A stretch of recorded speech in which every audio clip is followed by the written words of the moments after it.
Content creator তৌহিদ আফ্রিদি গ্রেপ্তার হওয়ার পর তার নানা কুকর্মের কথা প্রকাশ করতে শুরু করেছেন বন্ধু তানভীর রাহি। এই কন্টেন্ট ক্রিয়েটর সামাজিক যোগাযোগ মাধ্যমে বিশেষ সাক্ষাৎকারে আফ্রিদির ভয়ঙ্কর অপকর্মের বর্ণনা দেন। একসময় আফ্রিদির ঘনিষ্ঠ বন্ধু বলে সবার কাছে পরিচিত ছিলেন তানভীর রাহি।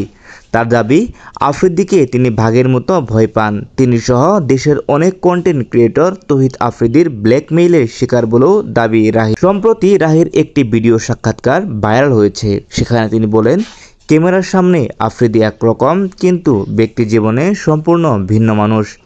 ক্যামেরার বাইরে সে ভয়ঙ্কর একজন লোক। ইউটিউব ইন্ডাস্ট্রিতে তাকে সবাই ভাগের মতো ভয় করে। বৈষম্য বিরোধী ছাত্র আন্দোলনের সময় অনেকেই আফ্রিদির বিরোধিতা করেছিলেন। সে সময় তার ক্ষোভের শিকার হন রাহিও। তিনি বলেন, রাগ উঠলে আফ্রিদি ব্লেড খুলে আমাদের কুত্তার মতো পেটাতো, যেন আমরা মানুষ না, পোষা জন্তু। বিভিন্ন সময় আফ্রিদি কন্টেন্ট ক্রিয়েটরদের আইন শৃঙ্খলা রক্ষা বাহিনীর সদস্য বা রাজনৈতিক ব্যক্তিদেরকে দিয়ে ফোন করাতেন।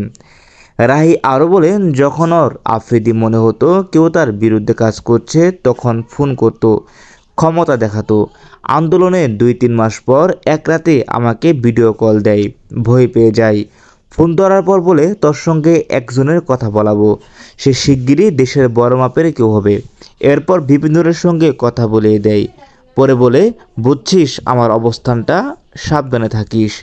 5 আগস্টের পরেও দেশে ভালোই ছিলেন আফ্রিদি, এমনটাই দাবি রাহির। বন্ধুর চরিত্র প্রসঙ্গে রাহি বলেন, তার মনুষ্যত্ব বলতে একেবারে নেই, শুধু প্রতিশোধের চিন্তা। কারে কারে ধরবে, কারে কারে মারবে, এই চিন্তায় তার মাথায়। মহান আল্লাহ তাআলা কখনো এমন মানুষকে ছাড় দেন না। গত রোববার 24 আগস্ট রাতে বরিশাল মহানগরের বাংলাবাজার এলাকায় সিআইডির বিশেষ অভিযানে গ্রেপ্তার হন সেই আলোচিত তৌহিদ আফ্রিদি। জুলাই গণ অভ্যুত্থানে যাত্রাবাড়ী থানায় হত্যা মামলায় বর্তমানে তিনি 5 দিনের রিমান্ডে রয়েছেন।